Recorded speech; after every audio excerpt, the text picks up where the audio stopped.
नमस्कार। India debate में आप सबका स्वागत है। मैं हूं आशुतोष पाठक। मित्रों, पश्चिम बंगाल की कहानी खत्म ही नहीं हो रही है। टेलीविजन चैनल्स पर आपने कुछ रिपोर्टाज देखे होंगे, अखबारों में भी कुछ देखे होंगे। अंदर की खबर मैं बताता हूं। आज कल 4 बजे शाम को ममता बनर्जी ने अपने निवास पर मीटिंग बुलाई। मीटिंग में सभी सांसदों को बुलाया था, विधायकों को बुलाया था, संगठन के बड़े बड़े लोगों को बुलाया था। टोटल 28 सांसद में से और राज्यसभा के 11 सांसद में से टोटल जो पहुंचे मीटिंग में वो 3 पहुंचे।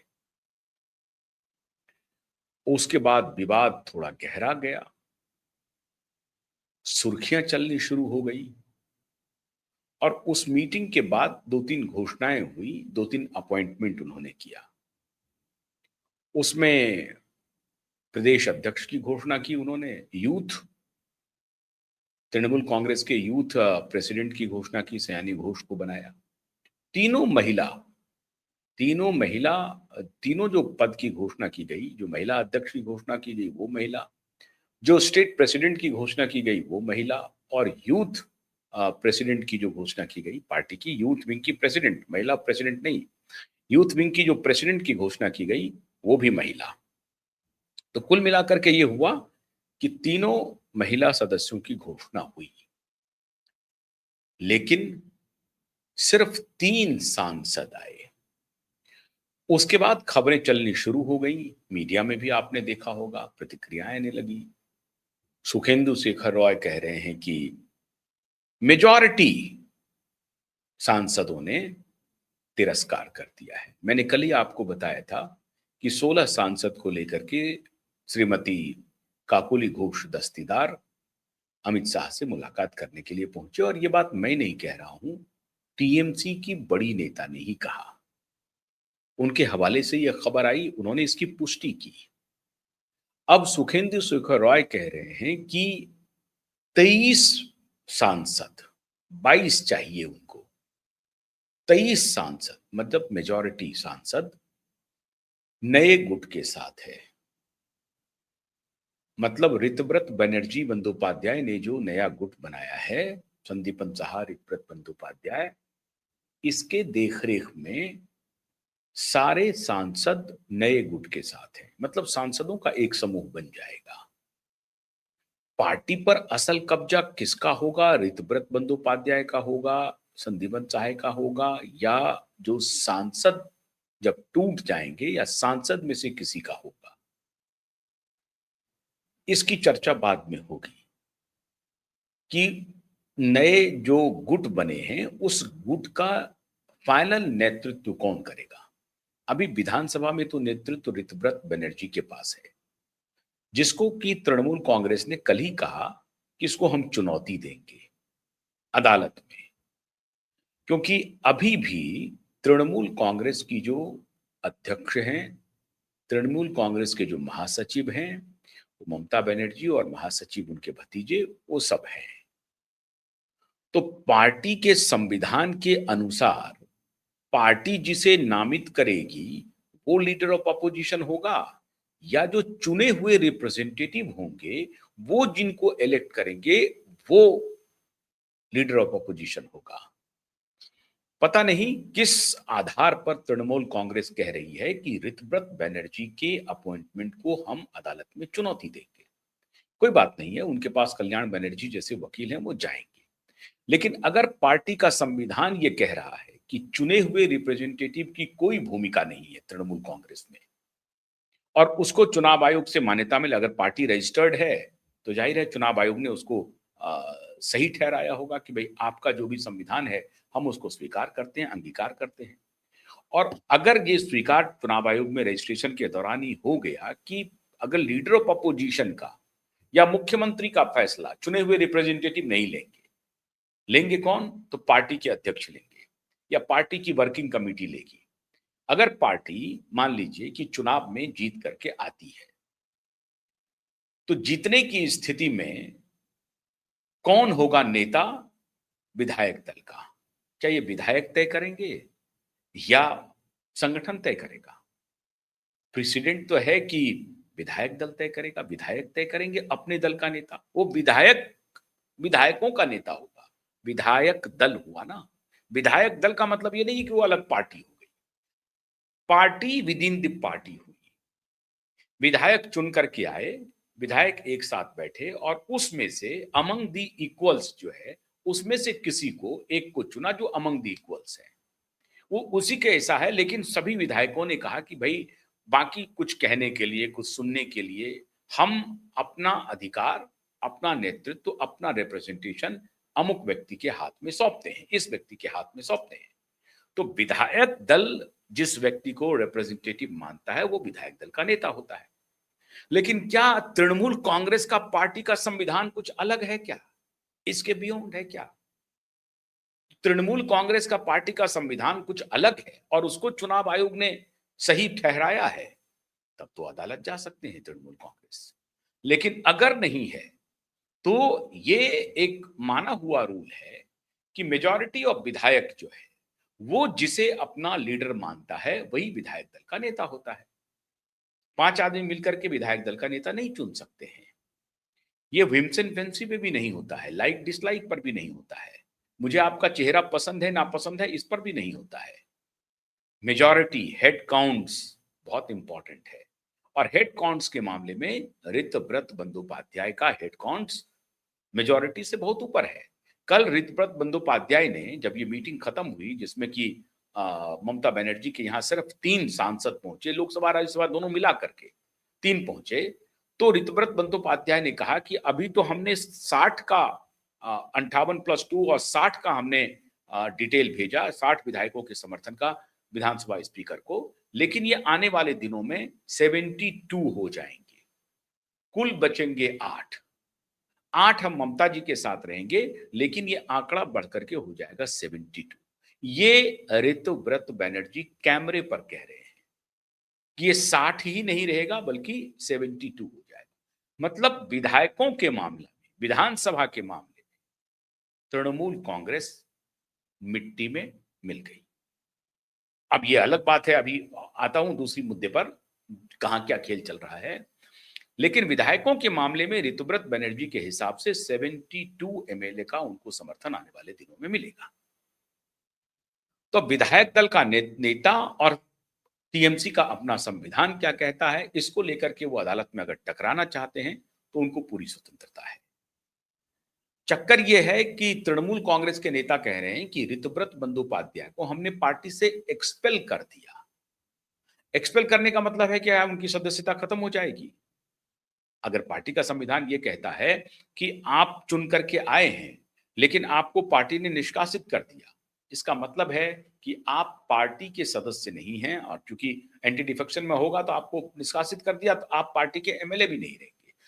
अब ये तृणमूल कांग्रेस का कहना है कि चूंकि हमने ऋतव्रत बनर्जी और संदीपन साहा को दोनों को एक्सपेल किया है, इसलिए इनके पास तो वो अधिकार ही नहीं है कि वो अलग से 60 एमएलए का 50 एमएलए का लेटर लेकर के विधानसभा स्पीकर को दें और वो अपने को नेता चुनवा लें, क्योंकि वो एक्सपेल्ड लीडर्स हैं। अब विधानसभा स्पीकर ने उन्हें मान्यता दे दी है कि एक्सपेल्ड तो हैं लेकिन समर्थन इनके साथ है। जब पार्टी ही, पूरी पार्टी एक प्रकार से पार्टी पर दावा जो फैक्शन है, दूसरे फैक्शन है उसका हो गया है, तो इनके एक्सपेल्सन का कोई मतलब नहीं रह जाता है। अब तृणमूल कांग्रेस ये कह रही है कि मैंने चूंकि उन्हें एक्सपेल किया, पहले एक्सपेल कर दिया है, लेटर बाद में सौंपा है, इसलिए सदस्यता उसी दिन खत्म हो गई। अब यहां पर पेंच फंसा हुआ है। टीएमसी कह रही है कि मैंने उन्हें एक्सपेल जिस तारीख को किया है उसके कई दिन के बाद इन्होंने आपको समर्थन पत्र भेजा है, इसका मतलब है कि इन्होंने हमारे पार्टी के खिलाफ षड्यंत्र किया, हमने इन्हें निष्कासित कर दिया है, उनकी सदस्यता उसी दिन खत्म हो जानी चाहिए। लेकिन ऋतव्रत बंदोपाध्याय कहते हैं कि वो कौन होते हैं हमें निष्कासित करने वाले? निष्कासित तो अब हम करेंगे। समझ रहे हैं बात को? ऋतव्रत बंदोपाध्याय कह रहे हैं कि निष्कासन तो अब मेरा होगा, हम करेंगे। किनका किनका निष्कासन करेंगे? तो ममता बनर्जी का निष्कासन करेंगे, अभिषेक बनर्जी का करेंगे, सबका निष्कासन करेंगे। क्यों? क्योंकि चुने हुए रिप्रेजेंटेटिव का विश्वास मुझे प्राप्त है, न कि ममता जी को। चुने हुए रिप्रेजेंटेटिव ने मेरे नेतृत्व में पत्र पर सिग्नेचर कर दिए हैं, जो पत्र मैंने सौंपे हैं विधानसभा स्पीकर को। तो पार्टी तकनीकी रूप से उनके साथ हैं, लेकिन मोटे तौर पर पार्टी के कर्ता धर्ता अब हम हैं, मेजॉरिटी के हिसाब से, हेड काउंट के हिसाब से। इसलिए निष्कासन की प्रक्रिया तो अब हम करेंगे, लेकिन चूंकि तकनीकी रूप से पार्टी अभी उनके पास है, तो इसलिए वो जो कुछ भी फैसला ले रही है वो लेते रहे। आने वाले दिनों में ये पार्टी तकनीकी रूप से भी हमारी पार्टी हो जाएगी और हम उनका निष्कासन करेंगे। इसलिए अदालत में ये मामला टिकेगा कि नहीं टिकेगा, लेकिन जो राजमाइश होगी, बड़ा पेच फंसा हुआ है। निष्कासन, नॉन निष्कासन, पत्र, नॉन पत्र, ये सब चलेगा अभी। लेकिन इसके आगे की कहानी क्या हुई? आगे की कहानी बड़ी रोचक है। तृणमूल कांग्रेस पूरी तरह से नए फैक्शन का तभी होगा, ये मैं कल बता चुका हूं, जबकि लोकसभा के सांसद 2/3 मेजॉरिटी से, राज्यसभा के सांसद भी 2/3 मेजॉरिटी से नए फैक्शन के साथ चले जाए, तो पार्टी पूरी तरह से नए फैक्शन का हो जाएगा और पार्टी का निशान भी चला जाएगा। हालांकि निशान के बारे में निर्णय करने का अधिकार चुनाव आयोग का है, लेकिन ऑलरेडी जब राज्यसभा लोकसभा के दोनों सांसद टूट करके नए फैक्शन के साथ चले जाते हैं, नए धड़े के साथ चले जाते हैं, तो पार्टी की जो बहुमत है पार्टी का, वो नए फैक्शन के साथ है। इसलिए उनको तृणमूल कांग्रेस का जो निशान है उसके भी मिलने की संभावना हो जाएगी, जैसा कि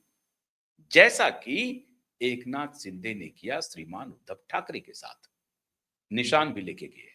जैसा कि अजित दादा पवार ने किया शरद पवार के साथ, निशान भी लेके गए।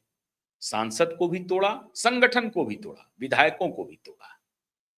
तो संगठन भी टूटा एनसीपी का और उद्धव ठाकरे का, शिवसेना का, और सांसद और विधायक भी टूटे।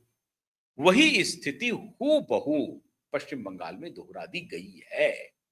But it is a matter of fact कि वो 23 सांसदों का लिस्ट कब जाता है, और राज्यसभा के जो 11 सांसद हैं उसमें से तो एक पहुंचे थे या दो पहुंचे थे। राज्यसभा के सांसद भी गायब।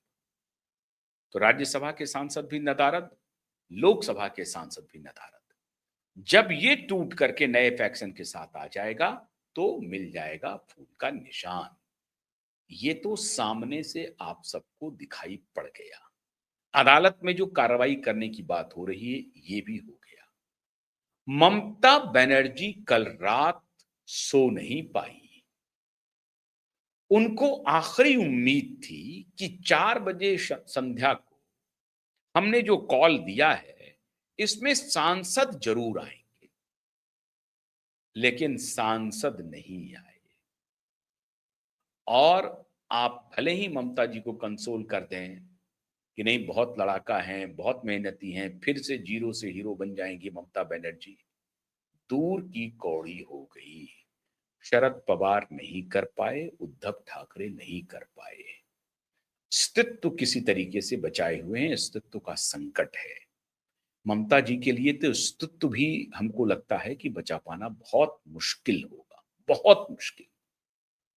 क्योंकि वहां तो कुछ बच भी गए थे, यहां तो संपूर्ण ही चला गया। सारे सांसद चले गए। अगर 22-23 सांसद 29 में से चले गए, 28 में से, फिर बचा क्या हाथ में? कुछ भी नहीं बचा। सत्ता गई, पर्स गई, कार्रवाई अलग हो रही है। सीबीआई की, ईडी की कार्रवाई शुरू हो गई, बंगाल पुलिस की कार्रवाई अलग हो रही है, बंगाल के सीआईडी की कार्रवाई अलग हो रही है। मल्टीपल करप्शन चार्ज में है, और वो करप्शन चार्ज शांत होने वाला नहीं है। ईडी में वो उनको फंसना ही फंसना है, ईडी में जेल जाना ही जाना है। सीबीआई जो अलग काम कर रही है उसमें जेल जाना है। और उसके ऊपर उन्होंने जनरल सेक्रेटरी बना करके रखा है। अब जनरल सेक्रेटरी अगर वो हटा भी देते तो कुछ देर के लिए बात बन सकती थी, लेकिन उन्होंने अपने भतीजे की गलती को एक प्रकार से कहा कि हमारा भतीजा ने गलत कुछ किया ही नहीं। जो धमकी दिया था कि 4 तारीख को हम देख लेंगे, वो भी गलत नहीं था। जहांगीर खान जो धमकी दे रहा था वो भी गलत नहीं था। शाहजहां शेख ने जो कुकर्म किया वो भी गलत नहीं है। तो ममता बनर्जी स्वयं इन सारे कुकर्मों पर पर्दा डाल रही है और उनकी एक-एक करके उनका साया भी उनका साथ छोड़ रहा है। साया भी साथ छोड़ रहा है ममता बनर्जी का। अब आप इसी से अंदाजा लगा लीजिए कि ममता बनर्जी पूरी तरह से अकेली पड़ गई हैं। अगर वो अपने भतीजे के खिलाफ थोड़ा बहुत कुछ एक्शन लेते, थोड़े दिन के लिए उनको कहते कि ठीक है, हम तुमको महासचिव के पद से हटाते हैं, अभी तुम थोड़ा शांत रहो, तुम्हारे खिलाफ गुस्सा है। अगर पॉलिटिकल मैच्योरिटी होती, मैं मानता हूं कि ममता जी के पास पॉलिटिकल मैच्योरिटी जरूर होगी, लेकिन वो अपने भतीजे को तो पूरी तरह से क्लीन चिट दे रहे हैं। क्यों क्लीन चिट दे रहे हैं? आप जरा सुनिए।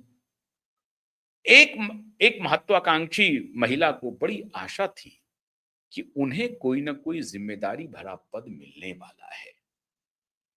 कौन है वो महिला? श्रीमती महुआ मोइत्रा। लंदन की आबो हवा में आजकल घूम रहे हैं वो, कोई बात नहीं है। श्रीमती महुआ मोइत्रा को उम्मीद थी कि मुझे भी कोई जिम्मेदारी मिलेगी बड़ी, मैं इतना खुल करके ममता दीदी के समर्थन में बोल रही हूं। लेकिन महुआ पर ममता का भरोसा नहीं हुआ। क्यों? क्योंकि कल्याण बनर्जी वीटो डाल रहे हैं। कल्याण बनर्जी कह रहे हैं कि दीदी, ये लोग फ्लाई बाय नाइट वाले लोग हैं, इन पर भरोसा मत कीजिए, ये पॉलिटिकल पोस्चरिंग कर रही हैं, आपके साथ खड़ी हैं। महुआ मोइत्रा और कल्याण बनर्जी में ये रिश्ता है, ये 36 का। दोनों एक दूसरे को देखना नहीं चाहते हैं।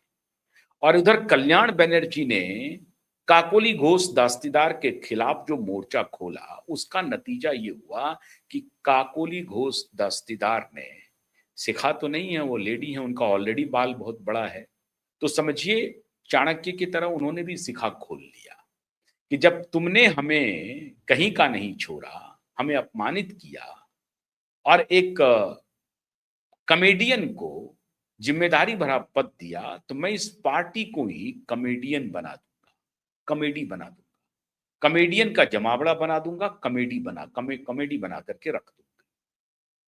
और काकोली घोष दस्तीदार ने पार्टी को कॉमेडी का विषय बना दिया। आज ले दे करके उनके पास माला रॉय, सयानी घोष, महुआ मोइत्रा, यही सब किरदार हैं। सागरिका घोष, सागरिका को भी कुछ नहीं मिला क्योंकि वो भी फ्लाई बाय नाइट हैं, कोई जनता की नेत्री नहीं है वो। तो सागरिका घोष और महुआ मोइत्रा को भी कोई जिम्मेदारी नहीं मिली, भले ही माला राय को मिल जाए या सयानी घोष को मिल जाए। सयानी घोष पर भरोसा है ममता दीदी को, लेकिन महुआ मोइत्रा पर भरोसा नहीं है, सागरिका घोष पर भरोसा नहीं है। तो भरोसे की राजनीति अब एक बार फिर से तलाश रही है ममता दीदी। लेकिन ममता दीदी 90% अगर आपके एमएलए और एमपी आपके खिलाफ उतर जाएं, तो ये नींद तो खैर हराम होगी ही, ये एक सीरियस इंट्रोस्पेक्शन का वक्त आ गया है ममता दीदी के लिए। और अगर आप इंट्रोस्पेक्ट नहीं करेंगी तो चाबुक तो अभी चल ही रहा है। आपने देखी होगी तस्वीर कि कटमनी वाले जो पलंग के नीचे घुस के बैठे हुए थे, कटमनी वाले को पुलिस पकड़ रही है। कई जगह आपने वीडियो देखे होंगे जो कटमनी वाले कह रहे हैं कि मैंने जो आपसे पैसे लिए हैं मैं आपको वापस कर रहा हूं। बीभत्स स्थिति है बंगाल की सड़कों पर, बंगाल की गलियों में। बंगाल में आप जहां कहीं भी जाएंगे, तृणमूल कांग्रेस के विधायक, मुर्शिदाबाद के विधायक फरार होकर के घूम रहे हैं चारों तरफ। अभी शमसेन करके हैं वो, उन्होंने कुछ भाषण दिया था कि हम 4 मई को तुमको श्मशान घाट पहुंचा देंगे। देखते हैं क्या होता है। उनकी हालत ये है कि उनको दौड़ा दौड़ा करके लोग पीट रहे हैं सड़कों पर, दौड़ा दौड़ा करके। स्वयं ममता बनर्जी जब कहीं बाहर निकल रही हैं तो उनको भी चोर चोर चोर चोर कह करके लोग चिढ़ा रहे हैं। अभिषेक बनर्जी का तो हाल आपने देख ही लिया, कल्याण बनर्जी का हाल आपने देख ही लिया। जहांगीर इस बीच में कहीं पर छुप गया है। मैंने सबसे पहले आपको कहा था कि जहांगीर वो शख्स है जो इंफॉर्मेशन को लीक कर रहा है शुभेंदु के हाथों और बता रहा है कि यहां यहां ये ऑपरेशन है। फिरहाद हाकिम भी साथ छोड़ गए, उनको तो सब कुछ दिया था, वो भी साथ छोड़ गए। 30 एमएलए जीत करके आए हैं मुस्लिम, जिसमें से 11 एमएलए साथ छोड़ गए, 11 या 17 एमएलए साथ छोड़ गए ममता बनर्जी का। तो मुस्लिम एमएलए जिनके ऊपर इतना दांव लगाया, जिनके लिए आपने सनातन को एक प्रकार से तिलांजलि दे दिया। मैं वो तो नहीं कह रहा हूं कि जो स्टालिन करते हैं वैसा काम किया, लेकिन सनातन के प्रति आपका रवैया ठीक नहीं रहा। आपने दशहरे की छुट्टी और अगर कोई कोइंसाइड करे तो आप उसको आगे बढ़ा देते हैं। तो ये सब काम अब आपके खिलाफ जा रहा है, जिनके ऊपर आपने इतना भरोसा किया। 30-30 एमएलए जीत करके आए, जिसमें से 17 या संभवतः 11 बड़ा चंक जो है वो नए फैक्शन के साथ चला गया। उनको भी आपके ऊपर भरोसा नहीं है, या वो खुद को बचाने की तैयारी में जुट गए हैं। ममता दीदी की नींद हराम है। ममता दीदी को कल रात पूरी रात नींद नहीं आई। हम उम्मीद करते हैं कि ममता जी शायद अब रेट्रोस्पेक्शन करेगी और महुआ मोहित्रा का सपना भी चूर-चूर हो गया। बहुत ताकत लगाई थी कि कोई पद हमें मिल जाए एक बार संगठन में। इस तरह की नेत्री जो है ना, उस संगठन में पद चाहती हैं, उनकी दिली इच्छा थी कि कोई पद मिले, नहीं मिला पद। मतलब महुआ पर भी ममता जी का भरोसा नहीं है। बंगाल में और भी जो अपडेट आएंगे फिर हम बताएंगे। बहुत बहुत शुक्रिया। नमस्कार।